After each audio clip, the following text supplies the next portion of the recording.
Good afternoon. Max Brantley with the Arkansas Times on Friday, June the 15th. Well, let's start in Washington today. Donald Trump says he's moving ahead with plans to put a big tariff on products from China. This may be bluff. They're not taking effect immediately.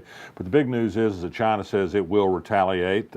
We don't know for sure if they will, but that's what they're saying now. We do know if they do retaliate, agricultural products could be a key target for them. That means trouble for Arkansas. The University of Arkansas estimated a few months ago that a 25% tariff on agricultural goods here could cost the state $380 million. That's a lot of change. For now, the news is pretty good on the employment scene in Arkansas. Unemployment rates hold steady at 3.8% last month. That could change if tariffs have some effect on the economy. At the Arkansas Capitol today, the Arkansas Legislative Council voted overwhelmingly to accept the Department of Education's ideas on new curriculum standards for high schools in Arkansas. That means, among other things, the end of journalism as a required course in Arkansas high schools. The press tried to stop it. The press is not considered in very high regard these days, and they lost. The legislature doesn't need many journalists around. Well, Google and Facebook are taking care of journalism anyway, so it might not matter in the first place. Hate to be fatalist, but there it is. The State Board of Education yesterday delayed, at least momentarily, approving a hurry-up application for a charter school in Little Rock. I think it's a matter of form. They'll probably approve it by next week sometime. The Walton Foundation is busy readying a school, and they want a tenant for that school, and somebody stepped up to fill it. Doesn't really matter what plans the Little Rock School District had. Sam Ledbetter, former chairman of the State Board of Education, Joyce Elliott, the senator, Vic Snyder, the former congressman, Michael Poore, Little Rock School District Superintendent, all spoke against this idea. We don't need more charter schools in Little Rock, but I don't think what they have to say matters very much. Well, there's been a lot of talk about ethics in Arkansas this week. The Senate yesterday, as I said, adopted some changes to their code of ethics meant to reduce conflicts of interest in the body. I doubt that it's going to have much impact. For one thing, we've had a code of ethics for half a century anyway, and nobody's ever been reviewed under it, so I don't think that's going to change much. For another, put some pretty dubious people on the committee that's going to oversee the ethics in the Arkansas Senate, beginning with Jason Rayburn, followed by Dave Wallace, who's been in trouble for employing some people of dubious documentation in the United States. Well, no matter. In the House today, Matthew Shepard was installed as the new House Speaker. You know, they had to make a change quickly because the previous House Speaker took a lobbying job at UCA, speaking of ethics and the revolving door at the Arkansas Capitol. Shepard said, well, ethics are going to be at the top of his agenda. He had no specifics in mind. The governor says nothing.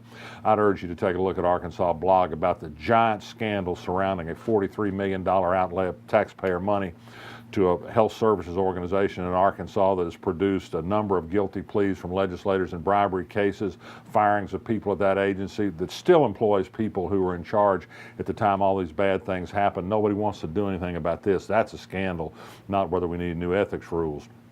Issue 1, are you familiar with it? It's going to be voted on in November. This is the so-called tort reform amendment that's going to limit awards and damage lawsuits, limit attorneys' fees, and let the legislature take control of the court rules. Well, interesting op-ed today in the Arkansas Democrat Gazette by retired Supreme Court Justice Annabelle Ember-Tuck. She took Senator Trent Garner back to law school on some erroneous things he'd said in an earlier op-ed about this. Among other things, he suggests this amendment would end frivolous lawsuits. That's, well, it's a lie. It's just not true. Brad Hendricks, a lawyer who's fighting this amendment, has offered a $5,000 reward to anybody who can prove this amendment will do anything about frivolous lawsuits. It certainly will cap compensatory damages. It will lower the value of human life. It'll be bad for Arkansas people, good for corporate citizens in Arkansas, and that's the point.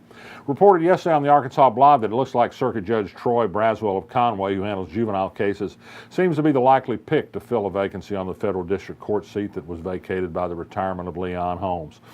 Young fella, he'll be on there for a long time, so he's a Republican, you can be sure. Learned just this afternoon that John Troutt, the longtime publisher and editor of the Jonesboro Sun, a real force in journalism before he sold that newspaper in around 2000, had died last night at 88. He's remembered as a champion of the Freedom of Information Act.